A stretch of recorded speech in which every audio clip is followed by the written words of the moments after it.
carré. Tout à l'heure, je parlais de la communauté économique d'Afrique centrale qui existe, qui est une institution. You have 10 minutes. Tu as 10 minutes. Vous avez 10 minutes. Je crois que j'étais au courant de ça. Et donc, le document est intitulé « Entrave à la circulation et violation des droits des migrants ». En fait, c'est un travail que nous faisons dans la sous-région Afrique centrale, un travail d'observation en vue de capitaliser les actions qui sont menées sur le terrain sur les migrants et construire des actions de dénonciation et de plaidoyer. Et là, ce travail nous a conduit à observer que depuis plusieurs années, en Afrique centrale,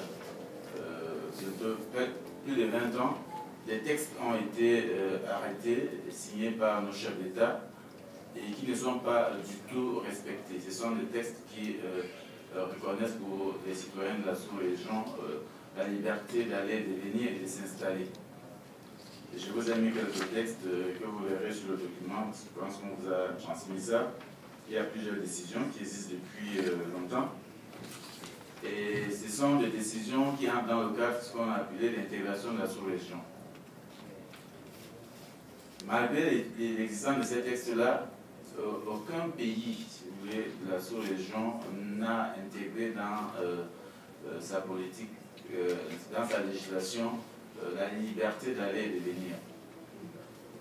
Et ça nous a amené à aller jusqu'au siège de ces institutions-là, déjà pour prendre connaissance effectivement des textes qui existaient, et donc de pouvoir produire un petit document que nous avons utilisé pour une activité au niveau des frontières.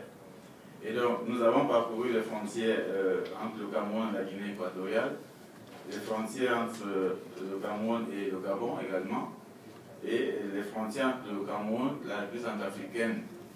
Et la dernière frontière que nous avons parcourue, c'est la frontière Cameroun et le Congo. Et là, on a découvert sur le terrain que même les autorités policières qui sont au niveau des frontières n'avaient pas connaissance des textes existants. Et même plus grave, les autorités politiques que nous avons vues dans les villes frontalières de part et d'autre, par exemple au niveau de la frontière Cameroun-République centrafricaine, nous avons rencontré les autorités administratives des villes frontalières du Cameroun et de la République centrafricaine, pareil pour le Congo. Nous sommes aperçus que ces personnes n'avaient pas connaissance des textes signés par les chefs d'État depuis près de 30 ans maintenant. Et donc, du coup, ne savaient pas que les barrières actuelles qui existent n'avaient pas lieu d'être et continuaient à valider, n'est-ce pas, les actes de répression qui existaient sur le terrain à propos concernant les migrants. Et continuaient même eux-mêmes à mettre en place des actions visant à empêcher, n'est-ce pas, la circulation des personnes et des biens au niveau de la sous-région. Et donc du coup, notre document qui contient les textes, l'extrait des textes existants, leur a permis de s'approprier ces textes-là et de se rendre compte qu'ils commettaient des actes qui étaient totalement contraires à la loi. Et on a d'ailleurs vu des autorités qui nous avouaient que pour elles, la fermeture des frontières était normale. Et la plupart mettent en avant, n'est-ce pas, la question de la sécurité. La question de la sécurité, accusant chacune, n'est-ce pas, des problèmes de sécurité orchestrés par les citoyens de l'autre pays. On a vu les autorités camerounaises qui se plaignent des Centrafricains, des Gabonais, et les Gabonais qui font pareil, qui accusent les Camerounais de venir souvent poser des actes de vol, de viol ou de braquage. Et donc, au nom de la sécurisation de nos pays, les frontières sont érigées et au détriment des lois qui existent et pourtant qui protègent les migrants. Alors, on a collecté quelques chiffres. Ce travail, nous le faisons depuis 4 ans maintenant. Ce que nous avons réussi à faire, c'est d'impliquer les autorités administratives des villes frontalières. Parce que pour nous, il fallait avoir des preuves. Par exemple, sur les refoulements qui se font au niveau des frontières. Au départ, ça a été très difficile parce que l'un des problèmes sur la question migratoire en Afrique centrale, c'est l'absence de données fiables. Alors, nous avons petit à petit construit une relation assez conviviale avec les autorités frontalières, ce qui nous a permis d'accéder aux chiffres. Et vous allez voir, je vous ai mis pour l'année 2012, nous avons, en parcourant les documents officiels, vu qu'il y avait 1440 personnes qui avaient été refoulées de la Guinée équatoriale, un pays qui est juste à côté, avec le Cameroun. Et ce pays-là et le Gabon sont deux principaux pays qui refusent, n'est-ce pas, l'application des textes qui régissent la libre circulation dans la sous-région.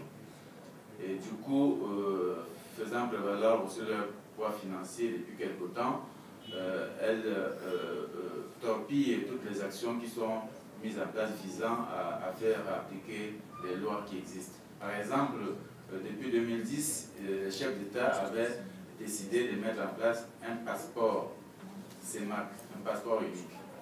Mais 3 ans plus tard, aujourd'hui, ce passeport n'existe toujours pas. Il existe un passeport qu'on a appelé passeport CEMAC qui est ici au niveau du Cameroun. Mais le Gabon a son passeport, les autres pays ont leur passeport. Donc le passeport CEMAC qui existe, c'est par pays. Chaque pays fait son passeport et il met là-dessus, passeport CEMAC, rien à voir avec ce qui avait été demandé. Et ils n'ont pas pu s'entendre. Conséquence, il n'y a toujours pas un document commun pour la liberté de circuler des citoyens de cette sous-région-là. Voilà. Par contre, nous avons observé au niveau de...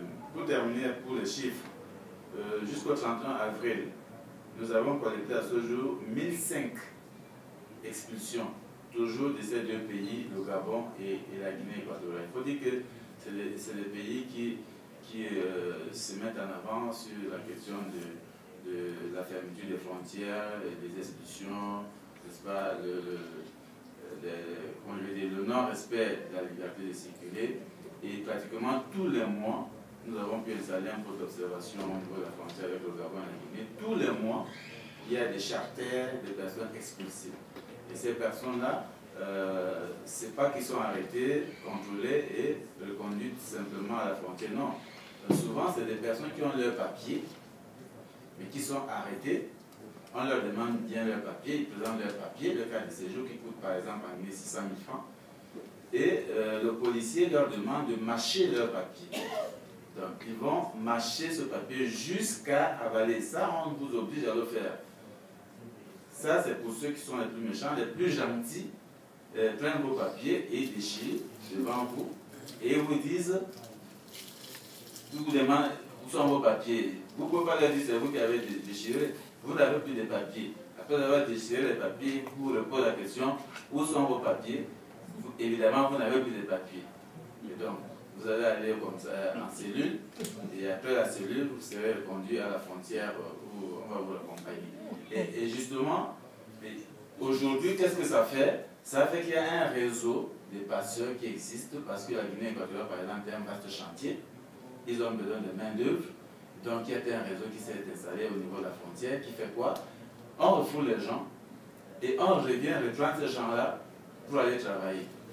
Et ça, il y a donc un circuit qui s'est fait. Nous avons fait une petite enquête qui nous a d'ailleurs révélé que les expulsions se font à l'approche des fins du mois. Vous avez donc des patrons qui font travailler des gens tout le mois. Et une semaine avant la fin du mois, eux-mêmes, ils organisent des rafles. On refoule les gens de l'autre côté. Et après, la fin du mois, ils reviennent vous chercher. Vous avez perdu votre mois. Donc, c'est comme ça que ça se passe. Par contre, au niveau de la frontière avec le Congo, il y a entre le Cameroun et le Congo une circulation effective. entre ces deux pays-là.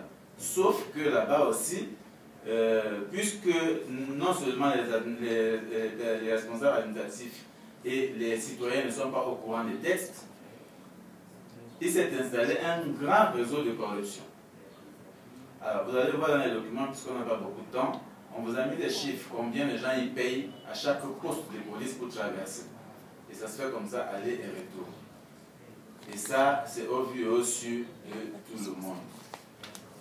Et c'est pour ça que tout à l'heure, je disais qu'il y a un gros travail à faire avec les institutions, parce que quand nous sommes allés au niveau de la CEMAC, du siège de la CEMAC, on leur a dit, est-ce qu'ils savent ce qui se passe au niveau des frontières? Évidemment, ils ne sont pas au courant. Pourtant, ils sont censés avoir des équipes qui descendent au niveau des frontières. Voilà un peu ce que nous faisons. Alors, par rapport à tout ça, on a mis en place quelques projets, quelques actions en forme de projets, programmes.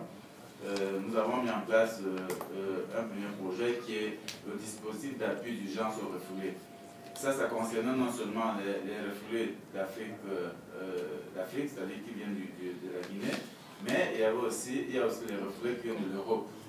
Et là aussi, au niveau de l'aéroport de Douala, on a mis un peu d'observation parce qu'on a constaté qu'il y avait des refoulés qui arrivaient à l'aéroport et qui étaient complètement déprimés.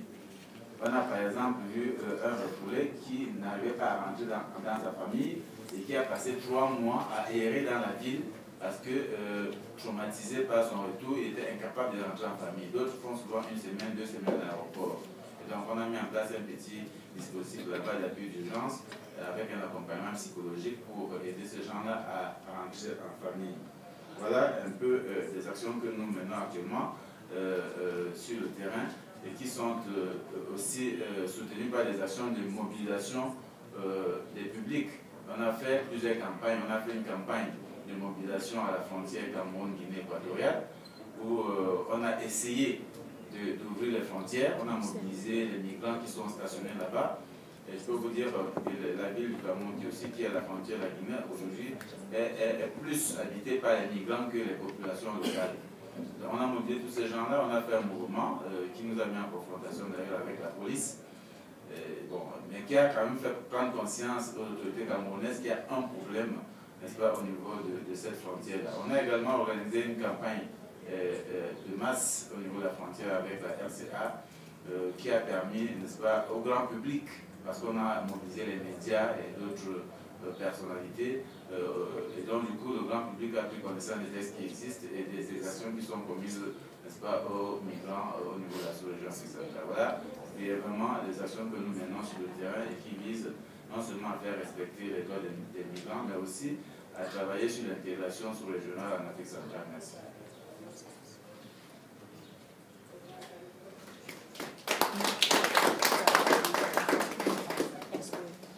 Thank you very much, Philip.